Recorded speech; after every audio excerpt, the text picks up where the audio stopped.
Ասում կա, այսինքն խոսվում է այդ մասին ամեն դեպքում, որ առնվազն այն պայմանավորվածությունը, որ տևական ժամանակ ձեռք է բերված, երրորդ երկրների համար սահմանը բացել, ի վերջո կյանքի կկոչվի։ Կարող եք հայտնել դրա վերաբերյալ կա արդեն հստակ ինչ-որ ժամկետ, որ իսկապես դա տեղի կունենա։ Դուք ճիշտ եք, որ թուրքական կողմը վերականգնում է Ալիջան անցակետը, եւ ովքեր որ չգիտեն, Ալիջանը այսինքն մեր կողմից Մարգարայի անցակետն է, իրենց կողմից Ալիջանի, ինչ վերաբերում է հետագա զարգացումներին, թույլ տվեք հիմա բան չասեմ, երբ որ ժամանակը գա, պատշաճ կերպով կտեղեկացնեմ։ Բայց նույնիսկ ժամկետները Ես թույլ տվեք հիմա բան չասեմ, որովհետեւ ես ուզում եմ հայտնել որևէ բան, երբ որ դա տեղի ունենա։ Այսինքն կա պայմանավորվածություն, որ պայմանավորվածություն կա դեռ 2022 թվականից, որ պետք է երրորդ երկրների եւ դիվանագիտական անձնագրեր կրող անձանց համար սահման բացվի, այլ բան հիմա թույլ տվեք չասեմ, երբ որ ժամանակը Լավ, մի հարց ժամկետների մասով չէ, բայց ազդակները կամ գործընթացը գնում է դեպի արագ այդ հարցի կարգավորման, այսինքն կարճ ժամկետը։ Միայն որ հրապարակային է եւ տեսել եք, որ թուրքական կողմը վերականգնում է Ալիջանի անցակետը։ Պարոն Ռուբինյան, ինչպես եք վերաբերվում կամ ինչպես եք գնահատում այն Լավ, Էրդողանը ասում էր, որ տարվա սկիզբ 2026 թվականի սկզբում խորհրդանշական քայլեր են լինելու, դուք այս տրամաբանության մեջ եք տեսնում եւ ավելի ինչ պետք է սպասել Սավանների ես ուղղակի հիմա չեմ ուզում այս թեմայով շատ բան ասել, ոչ թե որովհետեւ ինչ որ թաքցնելու բան ունեմ կամ չեմ ուզում ձեզ ինֆորմացիա տալ, այլ Հայաստան-Թուրքիա կարգավորման գործընթացում իմ փորձը ցույց է տալիս, որ ավելի լավ է սպասել ինչ որ բան լինի, այդ ժամանակ հայտարարել։ Ես չեմ ուզում որևէ կերպ գործընթացների վնաս տալ։ Մի րոպե թեման քայլերի մեջ մտնում է գերիների վերադարձը։ Գերիների վերադարձը Ադրբեջանից է։ Պարոն Ռուբինյան, իսկ հնարավոր է երրորդ երկրների հետ սահմանի բացումը զուգորդվի առհասարակ հայ-թուրքական սահմանի բացմամբ, թե ամեն դեպքում այս process-ը ենթադրվում է կամ տրամաբանությունը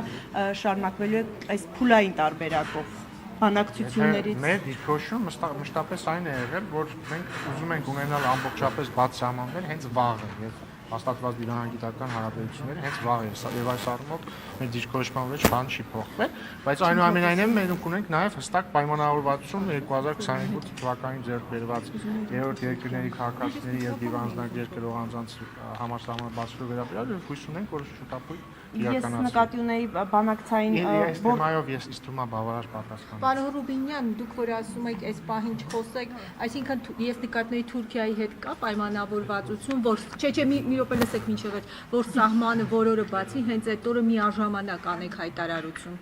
Չէ, նման տեխնիկական քննարկում չի եղել։ Իսկ ինչպես եք վերաբերվում այն հանգամանքին, որ Թուրքիայից ամեն դեպքում շարունակում են կապել երկու process-ները, հայ-ադրբեջանական ամբողջական կարգավորումը, հայ-թուրքականի հետ։ Սա շարունակում է նշանակել, որ ամեն դեպքում վերջնական բացումը հայ-թուրքական սահմանի զուգորդվելու է հայ-ադրբեջանական ամբողջական կարգավորումը։ Այդ առումով եւս մեր դիրքորոշման մեջ բան չի փոխվել, Հայաստան-Թուրքիա հարաբերությունների կարգավորման գործընթացը եւ Հայաստան-Ադրբեջան գործընթացը տարբեր գործընթացներ են, բայց բնականաբար քանի որ նույն տարածաշրջանում են, կարող են փոխազդել միմյանց վրա եւ մենք կարծում ենք, որ Հայաստան-Թուրքիա կարգավորման գործընթացում առաջընթաց է, ոչ միայն չի վնասի Հայաստան-Ադրբեջան գործընթացին, այլ նաեւ կօգնի եւ նոր ազդակ կտա։ Բացի դա, չենք կարող նաեւ չնկատել, որ Հայաստան-Ադրբեջան գործընթացում ահռելի առաջընթաց կա օգոստոսի 8-ի հռչակագիրը խաղաղության վերաբերյալ երկաթգծի առնվազն մասնակի ապաշրջափակումը եւ այսպես շարունակ եւ ընդհանուր առմամբ կարծում եմ գործընթացները բոլորը դրական ուղղությամբ են գնում եւ որոշ արդյունքներ արդեն տեսնում ենք եւ որոշ արդյունքներ կտեսնենք։ Իսկ դա նպաստեց պարոն Ռուբինյան, որ Թուրքիան սկսի քայլեր անել, այսինքն հայ-ադրբեջանական կարգավորումը նպաստեց, որ թուրքական կողմն էլ սկսի տեղից շարժել են process-ը, որ արդեն 3 տարուց ավելի չեմ կարող ասել, կարևորն այն է, որ ամեն ինչ առաջ շարժվում։ Պարոն Ռուբինյան, Իրանում տեղի ունեցող որ սցենարի դեպքում մի հատ հարցնեմ դրա շարունակելու։ Իրանում տեղի ունեցող գործընթացների ո՞ր սցենարի դեպքում կարող է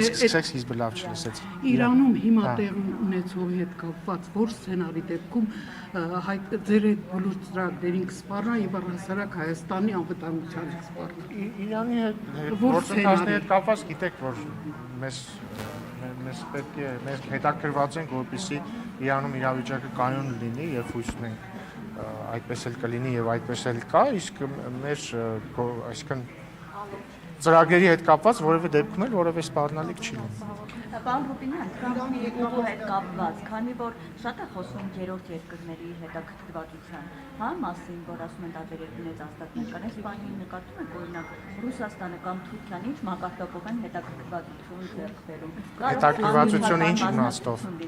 Դե որպես մասնակից, որպես Եթե նկատի ունեք բիզնես պրոյեկտի մասնակից, նման քննարկում չկա, որովհետև տեսել եք օրերս հրապարակվել է նաև փաստաթուղթը, թե ինչ սկզբունքներով է ստեղծվելու TRIP ընկերությունը եւ հիշեցնեմ TRIP ընկերությունը հայ-ամերիկյան ընկերություն է, ոչ հայ-ամերիկյա եւ այլ ինչ որ երկրյան եւ այս առումով այլ երկրի մասնակցություն չի նախատեսվում, բայց եթե խոսում ենք ավելի լայն TRIP ծրագրից օգուտներ քաղելու վերաբերյալ, այստեղ իհարկե օգուտներ քաղելու է եւ Ադրբեջանը, եւ Թուրքիան, եւ Վրաստանը, եւ Իրանը, եւ Ռուսաստանը, եւ միջինասիական երկրները, եւ եվրոպական երկրները եւ այսպես շարունակ։ Այսինքն տարբերակ են մասնակցություն բիզնես պրոյեկտում, նման բան չի նախատեսվում եւ TRIP-ի արդյունքում տարածաշրջանային ենթակառուցվածքների ապաշրջափակման արդյունքում օգուտներ հարևան երկրների համար միանշանակ եւ այստեղ նաեւ ուղիղ կապ կա այն իմաստով, որ TRIP-ի գործարկման արդյունքում եւ ապաշրջափակման օրինակ Հայաստանը երկաթգծային կապ է ստանում Իրանի հետ, Հայաստանը երկաթուղային կապ է ստանում Ռուսաստանի հետ, Ռուսաստանը Թուրքիայի հետ եւ այսպես շարունակ։ Վրաստանը Պարոն Թուրքիայի արտգործ նախարար Հական Ֆիդանը